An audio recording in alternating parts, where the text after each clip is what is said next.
Hey, good afternoon, everyone. I want to welcome you to the first of our public panel series. I want to thank our sponsor, Warner Brothers Discovery Access Canada, and RBC Emerging Artists. And I'm very pleased to introduce our panelists, comedian and writer Heidi Brander, filmmaker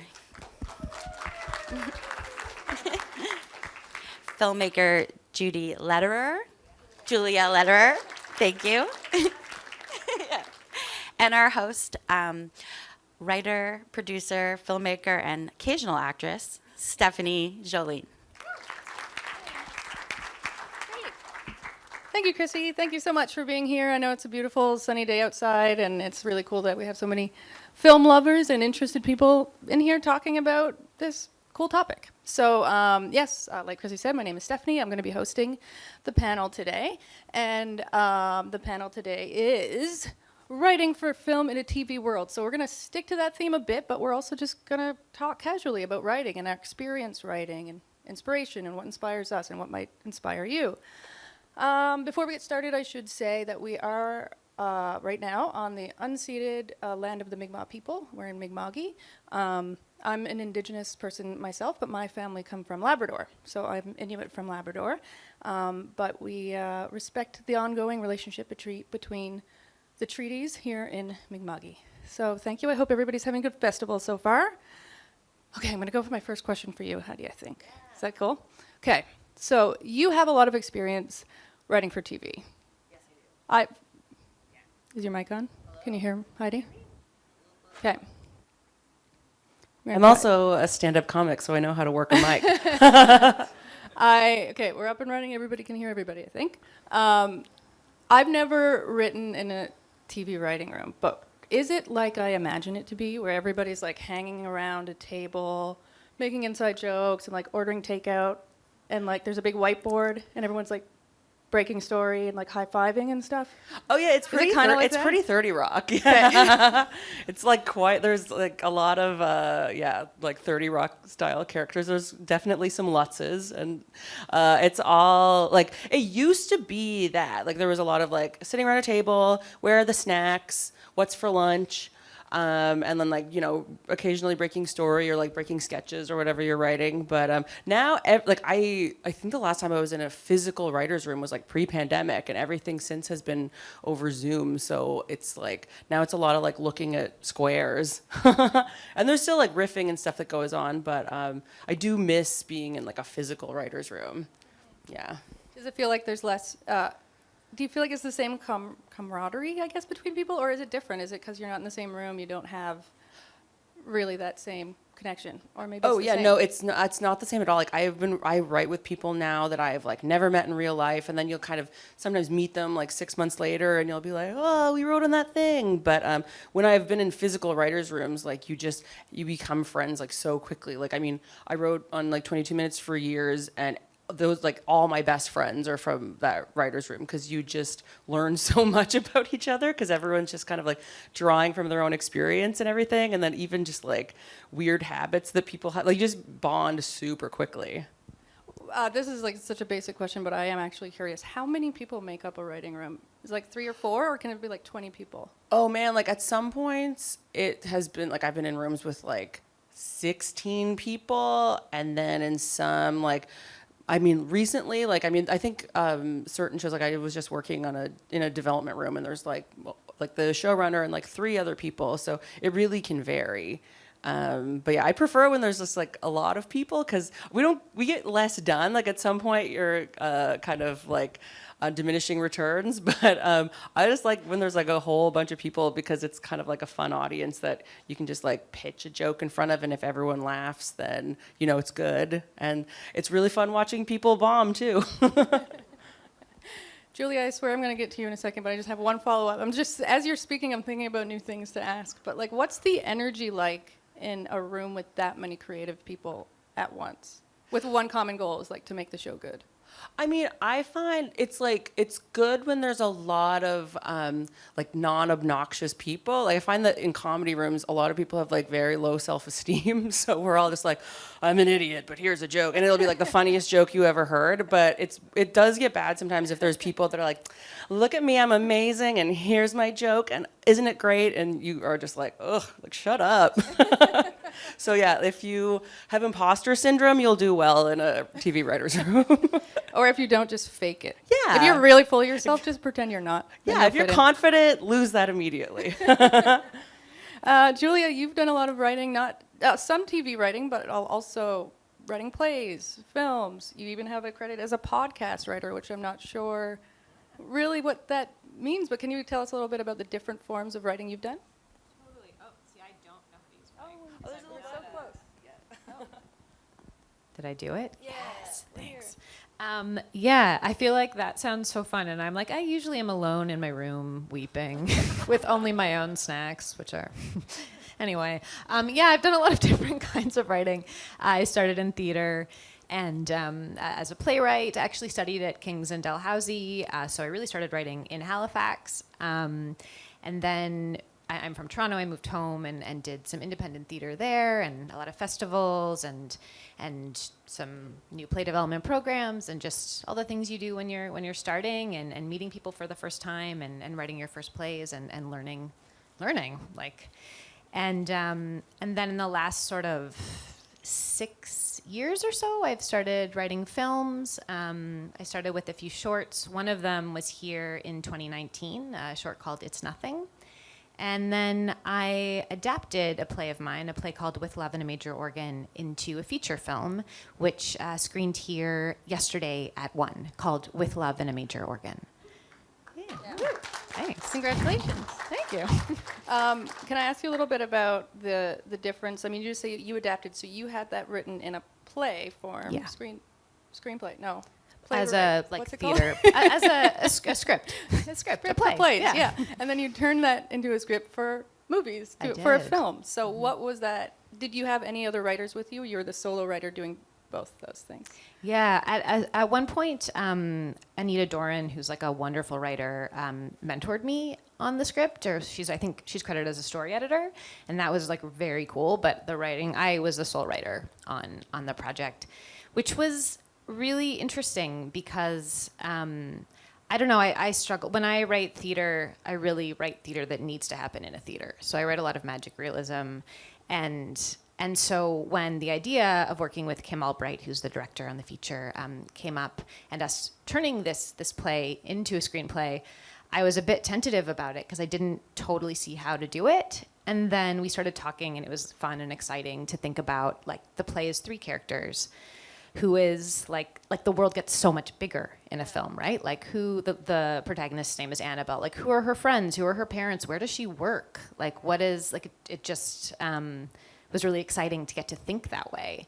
And then I started thinking about plays that I had seen that had been adapted into films that I was like excited to see as films, like that you were like this was meant for this medium in this way, and I had a lot of trouble finding them. I'm sure they exist, and I think when you're writing naturalism, it's easier to make that transition. But for me, I had trouble with it, and so what we ended up doing, which I think was the right choice, or I hope it was, is what you see on screen is like quite different from the play.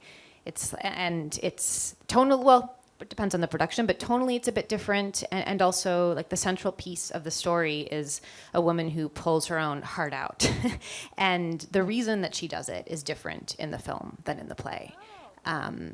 Yeah, it's been really fun. I think the story is still interesting to me because I don't know what to do with my heart, and so it's been cool to explore it in different ways. Yeah, and congratulations. I saw that film yesterday, and it was great, so congratulations. You just mentioned that there are some things, like in the play version, could be more contained, smaller. You know what's happening on one stage. You know you probably can't have 10, 20 actors. And then when you adapt that for a film, it actually would be maybe considered a bad thing to have so few, right? It's almost like it's a good thing in a play to keep it more simple, and in a film it might be a bad thing to keep it too simple. So when you're approaching something that you're writing, do you have to like flex a different muscle and like, okay, now I'm thinking about a play, now I'm thinking about a movie, now I'm thinking about a podcast, or is that all the same muscle that you're flexing? I think it probably starts in the same place. Like I think as a writer, I'm curious about questions I can't answer and things that are absurd in the world, and I like to usually write from sort of a sidestep outside the real world, just to kind of turn things up a little bit.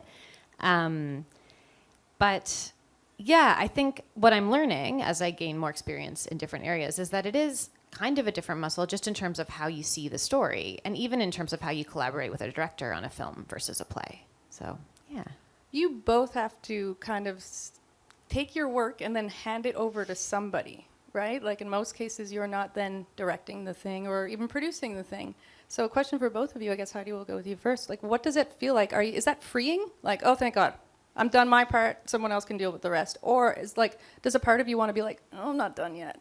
I want to do it exactly like I pictured it. Oh, it depends. Like, because sometimes I'm just like, oh, thank God, I can just like be done and like go like, you know, eat a snack and just like hand it off to somebody and be like, I don't have to worry about it anymore. And then sometimes like it depends on how attached you are to it too. Because if it's like a very personal thing that you're like invested in, you do want to kind of like micromanage the execution of it. So it is hard to like let go a little bit. And then like, you know, sometimes you see the result and you're like, oh, like too many fart sounds. And you know what I mean? Like, oh no, why'd they put it in so many fart sounds? Like subtlety, guys, like, you know, so like but like, I mean, at some point, I think I'm gotten pretty good at just being like, let it go. Like it's a collaborative process, especially comedy. You know, I haven't really done anything solo yet. Like I'm trying to like work on my own projects, and so I think that I'll probably be a bit more or like less relaxed about the process when that happens. But right now I'm just like, like, you know, you can't on a show that's like a weekly show, you can't overthink it because you're just like, okay, well we're done and we gotta focus on next week now, you know. Yeah, and same question for you. Like when you, I guess, not necessarily a weekly show that you're working on, but you do you have to trust the director that you hand your stuff over to? Or is part of you just like, if you mess it up, you mess it up. Like, I did what I did. I did the writing part, you do the rest. I think it depends on the medium too, because with theater, if you're lucky, you have like multiple productions of the same play. So if one wasn't like totally maybe exactly like something seemed to not be what you intended in the story, it's like not the end of the world because it can happen again. And I also think for me, like part of what's exciting, like I'm not a director, and you get to see what a director does with it, and you get to see people like actors and directors and designers find things in your work that like make you look better because like you didn't know they were there, and what they mine from a story with their abilities is so exciting. That being said, it's hard. Like I found it to be both. And I'm really happy that I had the experience I have making a few shorts before I made the feature, because I think I had a better understanding of what that would be like. Yeah, that makes sense. Yeah, but it's like in one way, it's so wonderful. I think the bigger way, it's so wonderful to share something so deeply with one person or with multiple people, but in terms of working with a director, like to really own something together and find it together and have a partner is really lovely. But I also think I've been fortunate in terms of like working with Kim, like we did really work together, and I don't think that's always the case when you hand your stuff over. Well, you kind of both touched on the joyous part of creating, which is sometimes collaboration with people that either get you or make your stuff better. Is there, I mean, I'm going to hit on the theme of the panel, like talking about the difference between TV writing and film writing, and let me know if you guys agree with me on this, but the biggest difference I think I can see is that with TV, there seems to be a bit of a gatekeeper. Like you need permission to get into that room. And with film or plays, kind of feels like we can, like literally anyone can do it, because you could just sit in your room and write and you don't really need the permission. Do you agree with that, or do you see that as a difference between the two different forms? Yeah, like there's definitely like there's a showrunner, there's a gatekeeper, there's someone that you kind of need to support. And like I remember talking to like another writer, and she had just learned that like, oh, the number one job of the writer is to support the showrunner. And I was kind of like, yeah, you didn't know that? Because it's like you really need to just be like, it's their vision, it's what they want.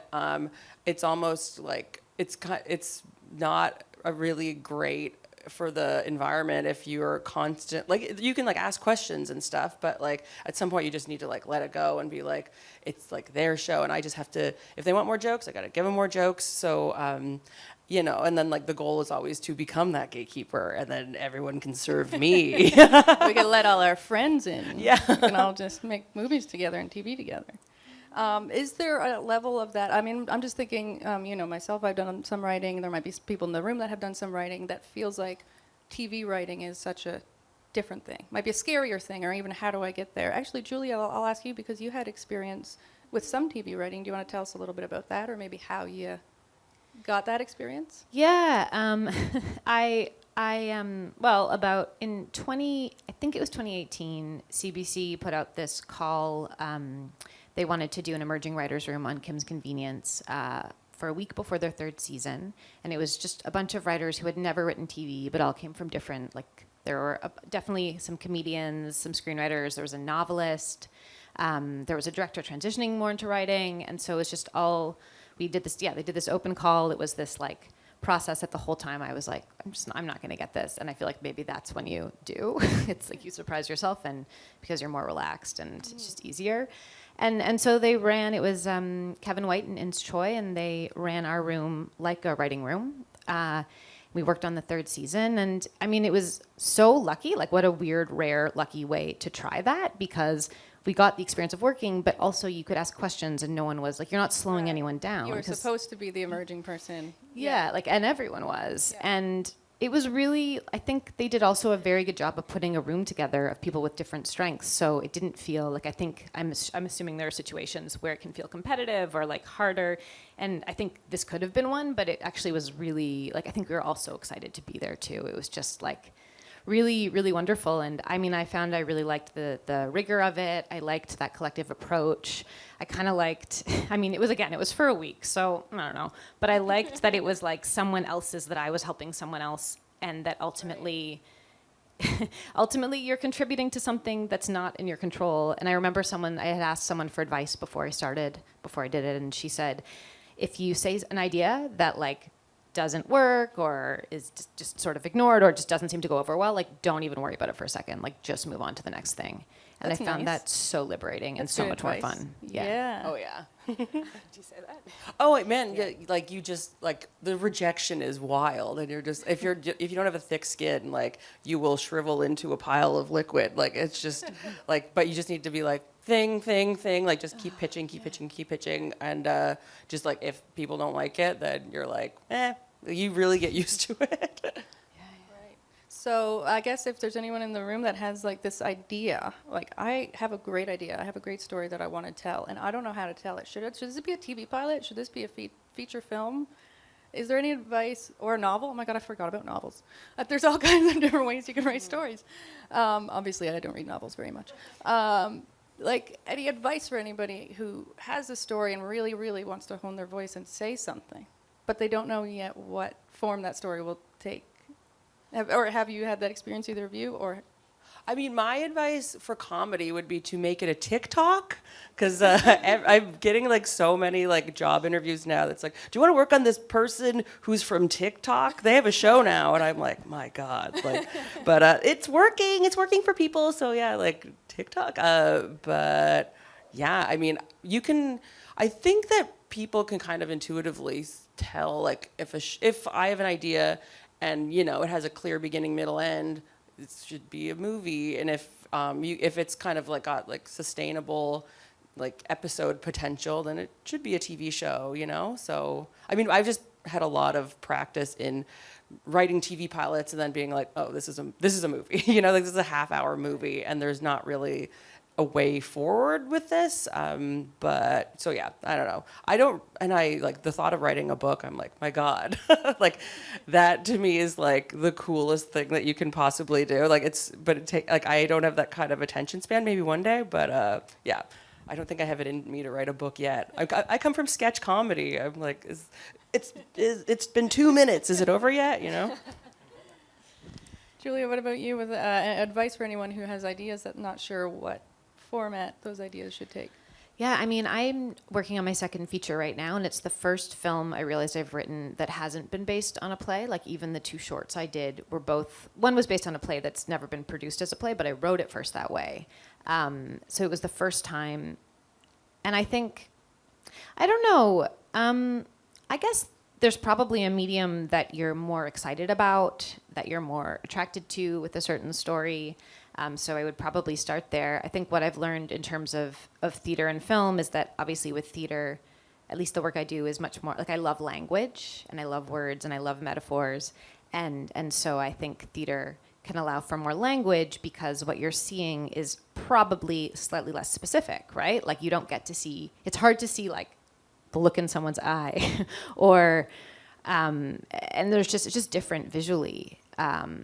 And I love that. And then I found what was neat about film was getting to see how those words could become something else. Like, I feel like for me, it's always about, I always like come from an emotional place for better or worse. And it's like, how do you connect to that emotion? And is it through an actor on stage telling a story? Is it through seeing something like on a screen? Like, what is the thing, what is maybe the center of the story that's most exciting to you, and how do you see that in your head? And I would also say, like, to be open to that changing. Like, I have written some audio, which I didn't expect to do, and then you just shift to imagining everything, and how does sound come in, and I don't know, it's fun to sort of piece things together and play in different mediums.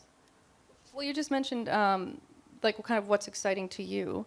And I had a question I was going to throw out to both of you, and I don't remember the exact quote, but I did take a writing workshop once, and the person giving the workshop said something like, think about what is the root of the material that you keep getting drawn to. Like, what do you keep writing about? And that doesn't have to be as literal, like, I always write about women in their 20s, but like, is there kind of a theme or topic that for some reason you keep going back to?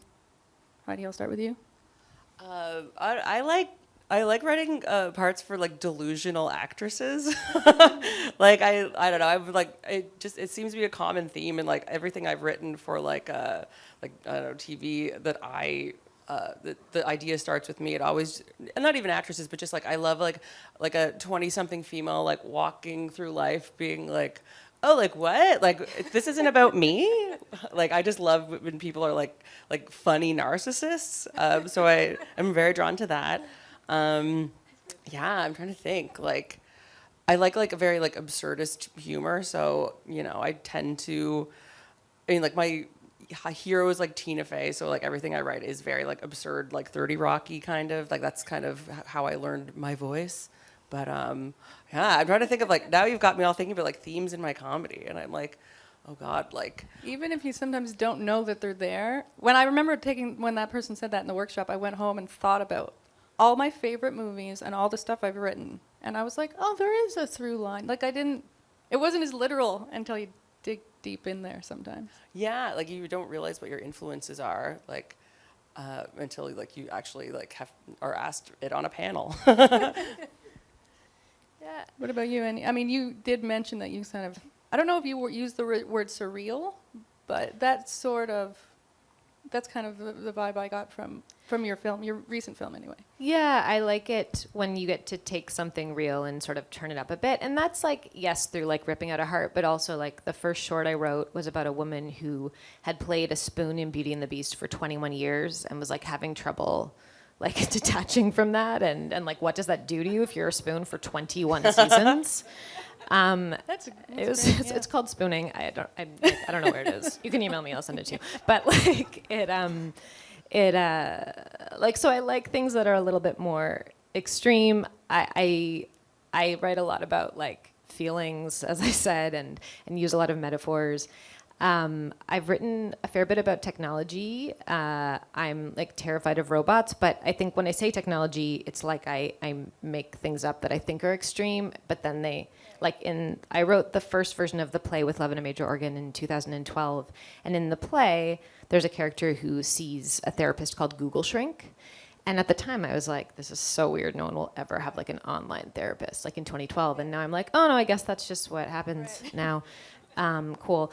But yeah, and I think I don't know. I'm interested in how we connect as people, and that's usually at the center. And I also am like interested in questions that I can't answer alone, which is most of them. So that really keeps me going. So you got to put out the question to the world if you don't have the answer. Yeah, that's great. Yeah. That's what art's for. Oh man, you just had all these like big major themes, and I just like remembered like the last sketch I wrote, which was like a girl and her boyfriend moving in together, and he buys like 20 pounds of imitation crab and like leaves it in the fridge, and it gets lost in the fridge, and he accuses her of like eating 20 pounds of imitation crab in one night. And I'm like, oh yeah, like big themes about life. And I'm like, oh god, no, just like completely dumb stuff. That's real. It's true. It actually It's happened real. to me. I don't know. I guess I'm now worried about my next question being like a little too deep or real or serious, but we could take this in a silly direction if we want to. But question for both of you. Heidi, I'll start with you. Do you feel like you know, the more you write, the more you know yourself? Yeah, in like a scary, gross way. Like, yeah, sometimes you'll be like writing things and you'll be like, or I mean, especially because it's so like what I do is so collaborative and like I got like a note. I was trying to write for like a dad, and I was writing, and the guy was like, "Oh, you shouldn't like maybe tone down the like Christ Almighty's and like stuff like that." I'm like, "Oh, that's just like how my dad talks." So and then you kind of like learn just like stuff about, because everything is brought from personal experience. Like that's like where the funniest stuff comes from, and then you sort of like realize like just weird stuff about yourself, especially like I do stand up too, and I find it more with stand up, and you're kind of just like, oh god, like you think something's relatable, and then you say it on stage and you're like, nobody else, okay. And then you crawl back in your cave and try again. But yeah, anyway. No, that's great. I was taking notes because I had a follow-up question, but we'll go to Julia talking about, do you feel like you sort of get to know yourself better the more you write? Or even like that, sometimes with feedback, like I've had that feedback where someone's like, this isn't a realistic like father-daughter relationship or whatever. And you're like, that's what mine is like, you know, and then maybe you're more universal than you thought or less of a universal experience than you thought. But yeah, Julia, do you have anything to say on that topic of knowing yourself through your writing? Yeah, I think in both ways. Like I think you also, learn how weird your world is or the world is. Like I think some of the dialogue that has been the most like, I don't know, the funniest or the most successful in my work has come like directly from my life. And like I remember so long ago when online dating started, I had a friend who was trying to convince me to do it. And I was like, fine, I'll do it. And I was having a conversation about it with her, and she was like, is it working out? And I was like, no, I hate it. I only meet weird people. And she was like, that's because your screen name is Into Halloween. And I was like, it's charming. Like, I like Halloween. And like that isn't a play I wrote now. And it always and just like other things like that where you're like, oh yeah, people are weird and I'm one of the weirdest ones for myself. Like, I don't know, and just other things people say. And then I think, I think when you, and maybe this is, I wonder if it's similar to stand-up, like when you do it in a theater, you can, even if you're just watching your stuff in the audience or talking to people after, you can see or feel when something connects. And I think for me, there are things I've written that are quite personal, and often I use a metaphor to try to like I have the film of mine that was here in 2019 is about a woman who is digging a hole, and it's used as a metaphor for an eating disorder because I really wanted to show like what is that internal experience, because I think the internal experience of digging a hole and getting further and further down in a way that is dangerous and safer at the same time for how you feel is a lot easier to connect to than what maybe we associate with like eating disorder behaviors, and what's the internal of that as opposed to the external. And so I think like seeing something like that connect to people also makes you like, oh, maybe I'm like less of an alien than I thought I was, because this is a way to try to do this. Yeah. It is nice when we can do something as artists or creatives and then somebody relates to it or somebody was inspired by it or something. Yeah, like that. I was just remembering, like, because I used to write on Baroness von Sketch, and that show is very like everything is like entrenched in like real moments and like slice of life humor and stuff. and just kind of like going around the room, and it would be like the whole room would share their personal experiences, and you just kind of like, you just have to like throw out whatever you had in your head. And so like I would be like, oh, my life is weird, because people would have like really realistic things going on with their partners, and I'd be like, oh, when you like go to a gay bar and you get kicked out for doing the worm and stuff, and like they'd be like, no, but then I'd have something else, like I like once like brought someone home with me and had a brick of cheese in my bed by accident, and they're like, oh, that's so relatable. And I was like, so write that. And it's just kind of like you would have like in real time people telling you like what was relatable, like what was kind of an everyday experience, and like other people being like, you're weird. I would say too, I was like talking about, I mean, I feel that exact same way, maybe in a slightly different context, but yeah. But I also think I was talking about plays, but I just was thinking too, like the same sort of connection happens with film. Like I feel like even screening here yesterday, to get to talk to people afterwards was really cool, just to see what they connected to as well. I think we're about the halfway mark, and I was just going to throw it out there to see if anyone has any questions for our panelists. I do have some like backup questions if everybody's too shy, so we'll still talk. But if anybody has questions, are you working on something? You want advice on it? Over here. Yeah, so I do have a question. I'm from LA, and so I've seen what's been happening in the last several years with the explosion of streaming. And I'm just wondering if it's the same up here or if it's a little different in that a lot of the, and also because the studios have sort of changed their business models and they're making fewer films, they're making more tentpole films, franchises. A lot of the original storytelling now is getting pushed out into the indie world, which is creating more competition. I'm just curious if that's something that's also happening up here. I'll repeat a little bit just because we're filming it and in case they didn't hear that on camera. But yeah, to bring up the topic of streaming, which we haven't touched on yet, and from the perspective of somebody from LA, do either of you have opinions on what's going on with streaming here in Canada? Oh, I mean, I've only really worked on like CBC stuff, so I'm like, boo, streaming. No, I'm kidding. Yeah, oh God, I guess like, I'm not really sure, but it is happening up here too, right? Like, I guess, I don't know. I have like opinions on just like, let's make as much content as possible. Like, I think that we need content because the pandemic certainly proved that we like watching stuff. But I'm not really sure.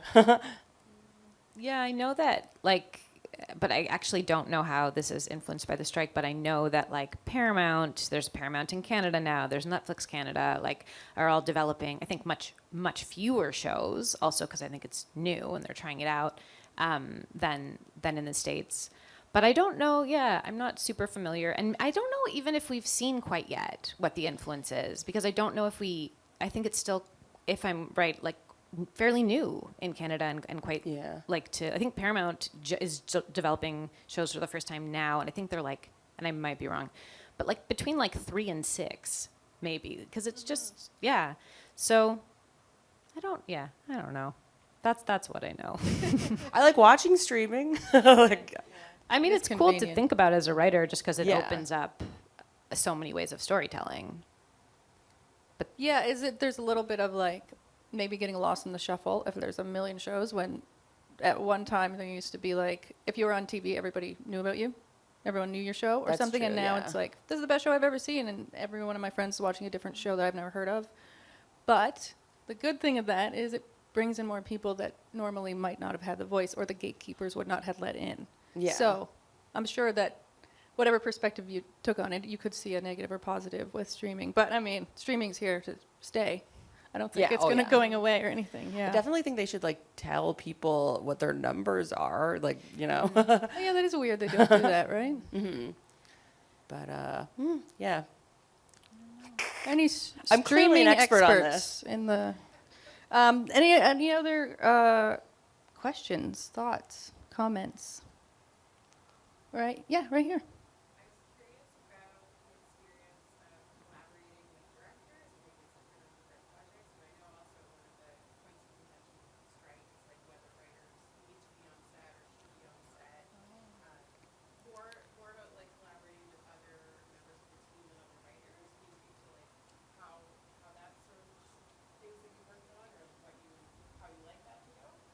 Oh yeah, I definitely think like writers need to be on set. Like it's just, and one of the big points of the strike is that like, how are you supposed to, as a writer, like learn to become a showrunner if you've never been on set before.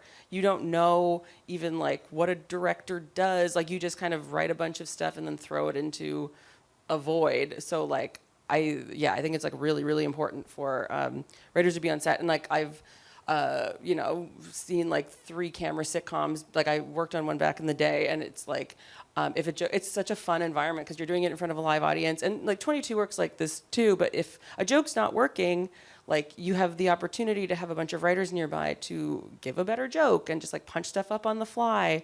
So yeah, like. I think like you absolutely writers need to be on set, especially just because it's fun.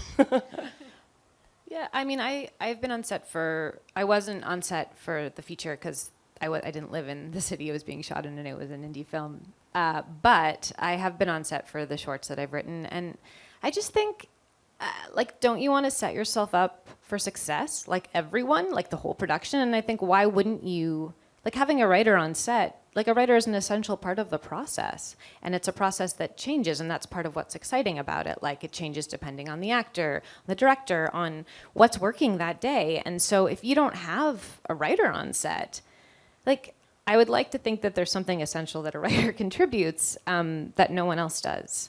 And it just feels like to create the best product for everyone and give everyone the tools to succeed, you would want a writer there as well. Is there sometimes maybe a dance of the egos of like maybe a director's like, okay, now it's mine. I don't need to hear from you.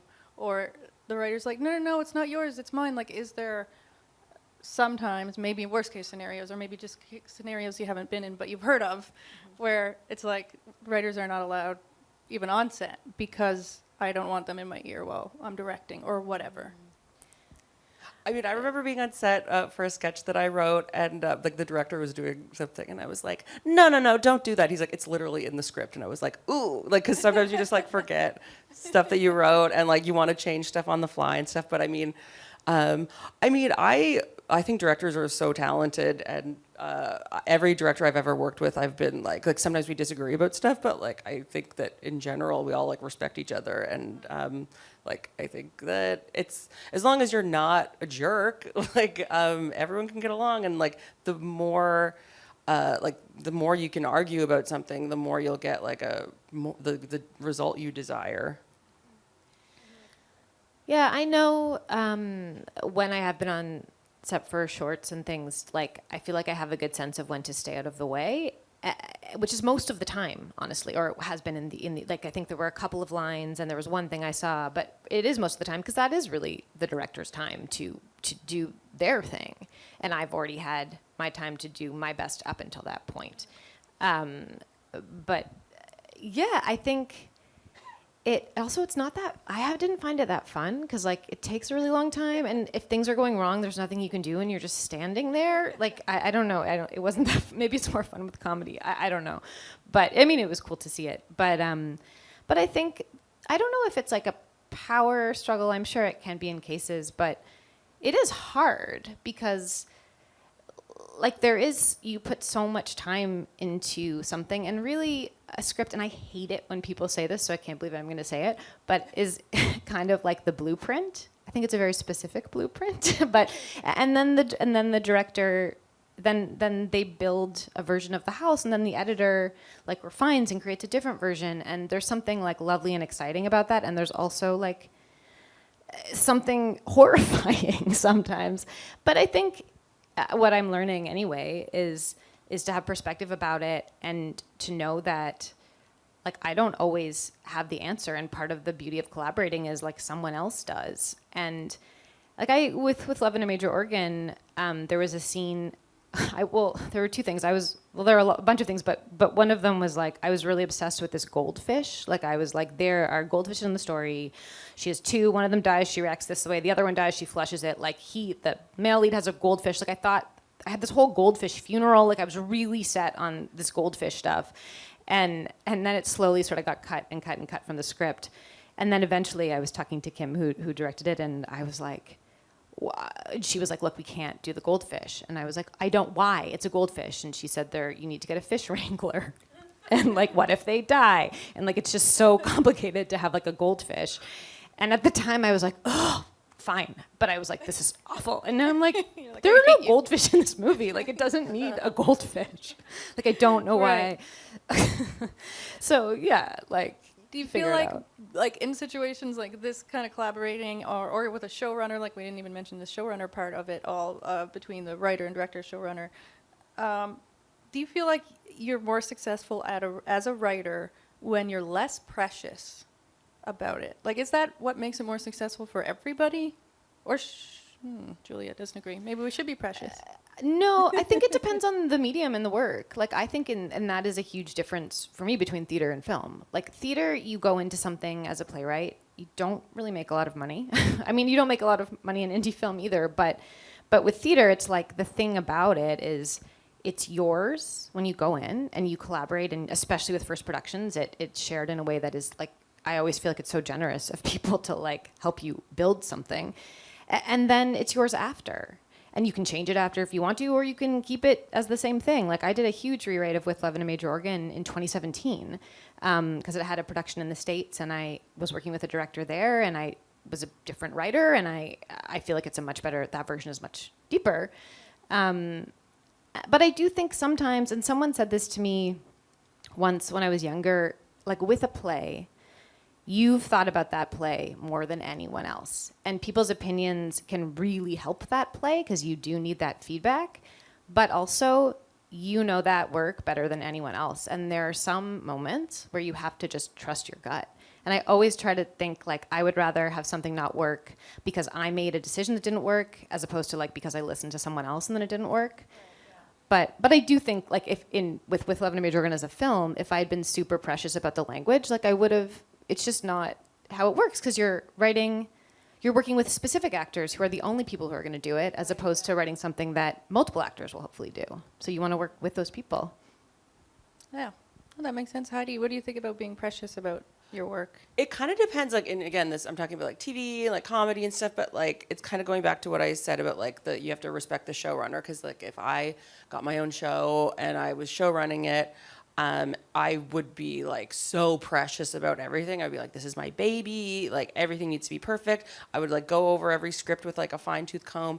But that being said, like if I'm the writer and someone else is the showrunner and that's their baby, and I am just like, if they tell me that I'm doing something wrong and it needs to change, like I just gotta like do that, and I can't be precious about it. Because then you will just get really sad all the time. Right. You go home crying at the end of every day. Maybe I'm not suited for this job. You just go, yeah. Yeah, it's tough, though. I imagine it would be tough. I mean, most people don't like rejection. Doesn't feel good. So, like, kind of something not working out or something not turning out the way you hoped, or someone just straight up saying, no, that's not good. Oh, yeah. You know, I mean, that's I'm gonna acting hurt. like it's like always like, and the rejection is never like really mean. It's just like no, or like what, like, and so We're nice here in Canada. Yeah, Maybe in other exactly. places they're like, that sucks. Get out of my face. Oh yeah. But here maybe we're nicer. I don't know. I say that. I've never been in a TV writing I mean, room. I heard Jimmy Fallon's pretty mean. Really? Oh no. Oh, is that no one read that true? article? Okay, yeah. I don't know if I'd want to work for This him. is but going like, on YouTube after, so we'll hashtag Jimmy Fallon. And Jimmy, if you're watching this, can you comment and tell if that's oh true? yeah, share this online. Oh. No. I will go to see if there's any more questions from the audience over there.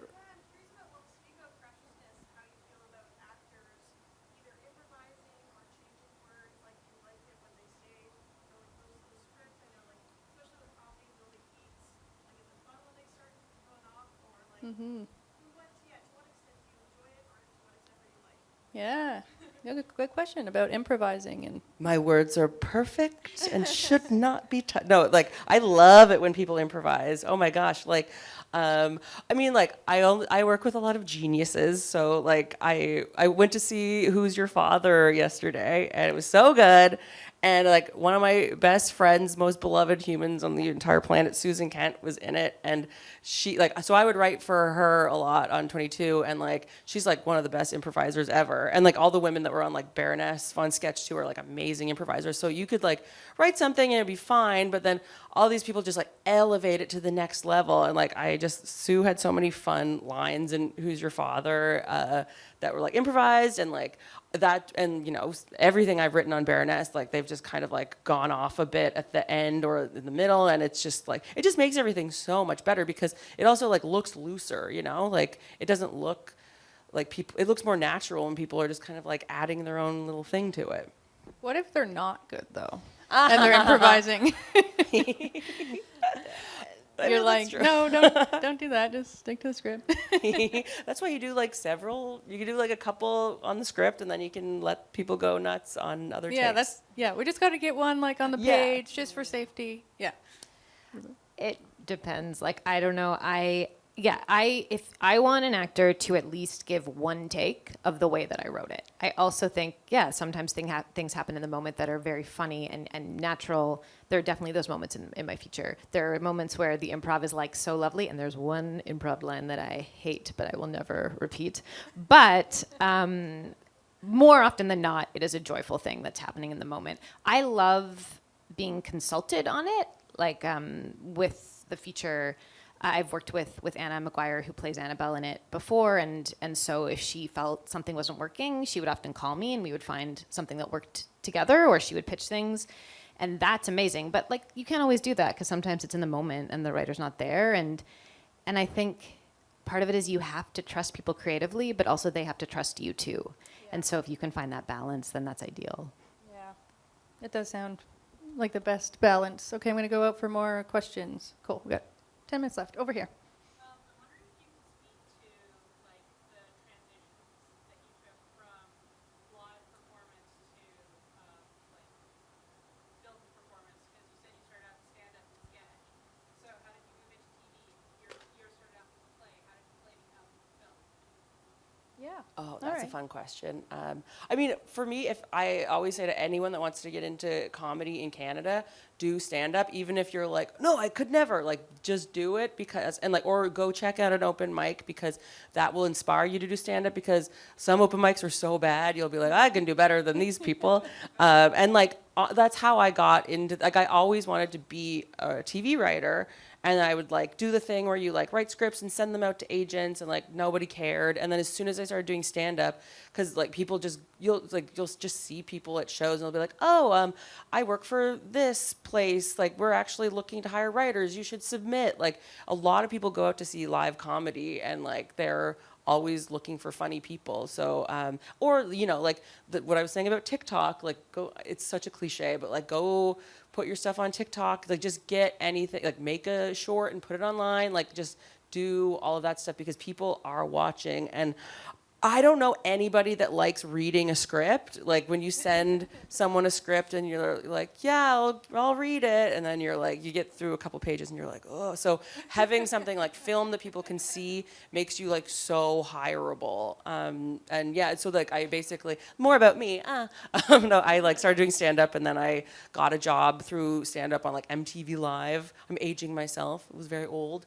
And then from there I got 22, and then from like 22, I just got, like, there were other people, like Meredith from Baroness and, like, Mark Critch from, like, Son of a Critch, like, hired me through just knowing me around 22, and that's, like, literally how I've done anything. But, yeah, it all started with stand-up. I'm not even that good. What about you, Julia? How did, I guess we'll specifically talk about your play to film experience. How did that come about? Yeah, I mean, I did the play, like, 'cause I remember you mentioned gatekeepers before, and I was, like, thinking about it in terms of theater, and I think there are gatekeepers to theater, but it's a little bit further on, and one thing that was amazing for me was the Toronto Fringe, because there are no gatekeepers. You have to get in, but you get in by being drawn out of a hat. So that's where the play premiered, was at the Fringe. And I was very lucky with the experience that I had doing that, and it resonated, and it was really fun, and it's like, and I also had worked as an assistant director before, and to find out how to do a festival before it was my own show. And I knew the secret of, if you get a small theater, you can sell out. And so I had asked for the smaller theater, and so then, and the play did well. So it's like, I'm never going to have a lineup around the block for a play of mine probably ever again, but there's that excitement around Fringe. I'm sure it's the same here. So that's how I started with that play. And then I made some short films kind of before, but really what happened was I had done this short film with Anna that I've spoken about, and she's also an actor, and she at that point was like, I just worked with this director who I really like. She wants to meet writers. She wants to make a feature. Can I introduce you? And so she did, and I sent the play really just being like, this is a sample of the sort of writing I do. And in my memory, Kim was like, we should make it into a film, and then we figured that out. But it's just like, it's so tricky, but I think the place to start is just by finding a way, whether it's like TikTok or Fringe or whatever, to like start putting your work out into the world and then see how it grows from there. I feel like the common theme, though, between both of your stories just now is that you developed relationships with people, and they liked you, and they brought you on to their next thing, or you brought someone else on. And there's probably, I mean, is there just like a lot to say about being cool, being good to work with, being open to ideas, you know, being a good collaborator, and then you keep going further and further in your career?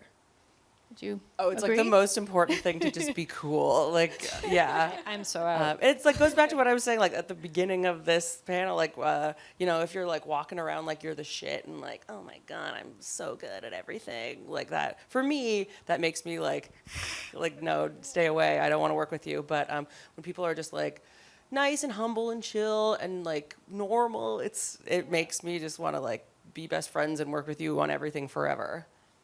And it must be flattering, like if you were working 22 and then Mark Critch or Meredith, like someone else hires you, like, oh, you were good on that. Will you come work on my next thing? Like that must be, or like, I like this director. I Can blackmailed I introduce you? Oh, that would do it too. But must be just like a bit of a confidence boost or like a self-esteem, like, okay, cool. Not everyone hates me. They like my work. They're going to keep hiring me on this and this and this. I'm always like, everybody hates me. Like that's always my internal narrative, which is really healthy. So I recommend it, especially in social situations. I think that it is true. The relationships are so fundamental, but often, for me anyway, not in the way that sometimes I think they're going to be. Like that with the film was not like premeditated at all. I had met Anna through a friend before, and we had ended up working on this project, and that's how this one came about. I think, yeah, like meeting people is great, but I also, like the way that I started meeting people in Toronto when I moved back from Halifax was like in my own more introverted way, was if I saw a play that I really liked, I would like look up the theater company and who directed it, and like Canadian theater is people are accessible, and I would just email and say, hey, like this, I really loved this thing about it, and then eventually sometimes they'd be like, come over for a coffee or whatever. And like, that's sort of how I started, which is just a different way of doing the same thing, kind of. Canada like is like a big small town in a yeah, way. yeah. And like, this is this is what I'm connecting with. And so maybe there's something there. But I also totally agree. Like, you have to be good to work with. Yeah.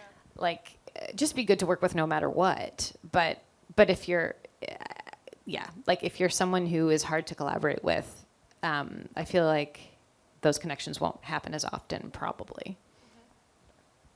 We have a few more minutes. So there's a question back there. Have you ever had an idea, real good idea, you've gone with it, you've loved it, only realized that's somebody else's idea? Good question.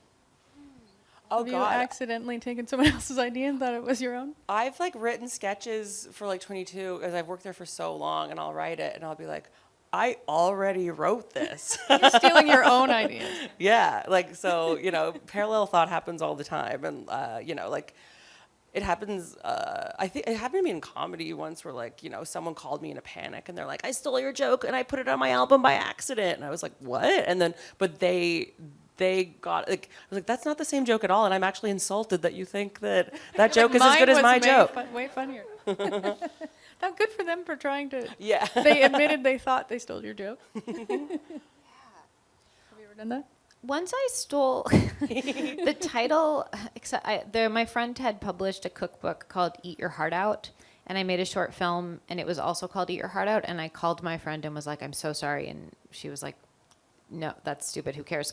But also, Eat Your Heart Out, that's a sentence. Like, I'm sure it's kind the of like a title of saying. many other things. I think for sure, like, there are times when I'm, like, reading a play or I've watched a movie, and then I end up, like, maybe doing it more in that style than I would otherwise, and then have to kind of like take a step back and be like, wait, what's my way of doing this? But it can also be a good tool into something, like as a place to start, but not to keep, because yeah, it should be yours. Oh, there's a hand up right there. Second. Yeah. Piggyback off of that, wondering about when you're mining moments from your life that you don't really remember, and how do you navigate kind of the ethics of not knowing whether like, oh, was it I who said that, or was that my friend, and like, does that give me the agency to put that in my work, and like having parallel thoughts of people around me, Yeah.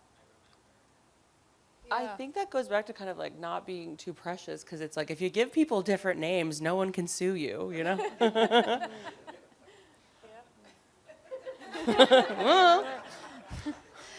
Yeah, I think that's true too. It also depends on what you're writing, right? If it's like something very autobiographical and everyone has the same name, or you've just sort of structured it that way, then it's probably more important.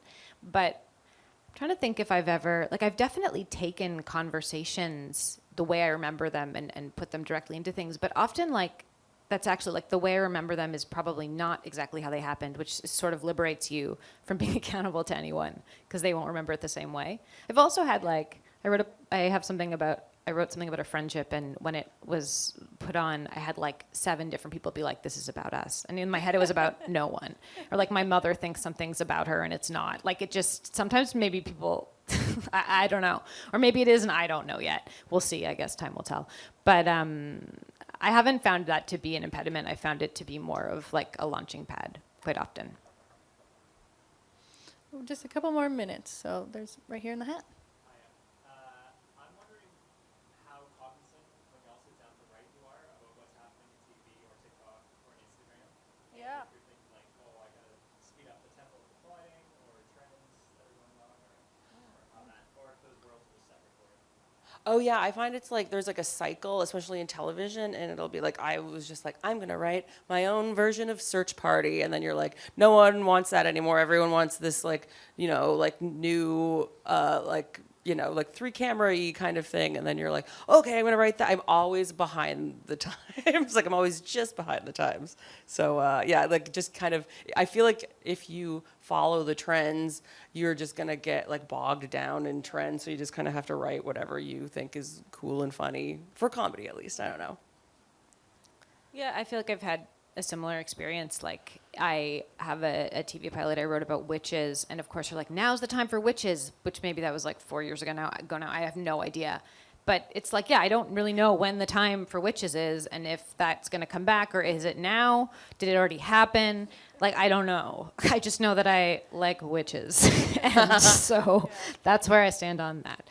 No, I don't know. Just one more question, I think, and then we'll have to wrap right here. What's funny now that didn't used to be? Wokeness. There's probably a lot of things that used to be funny that aren't funny now, but that's a good question. The yeah, opposite like I'm of like that. that's the opposite. It's like the stuff that used to be funny. I'm like, oh no, like yeah, don't please don't pay attention to that. But yeah, like what do I like now? I like the kind of like old stuff that like I actually do kind of like old kind of like Fozzie Bear humor.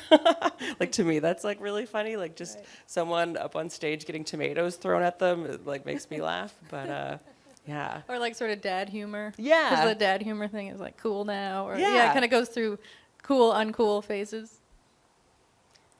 I feel like maybe this is bad. I feel like the like wellness sort of industry maybe is funnier now than it was however many years ago, just because it's so many different things now, and so there's more to make fun of or more to sort of diverge from whatever.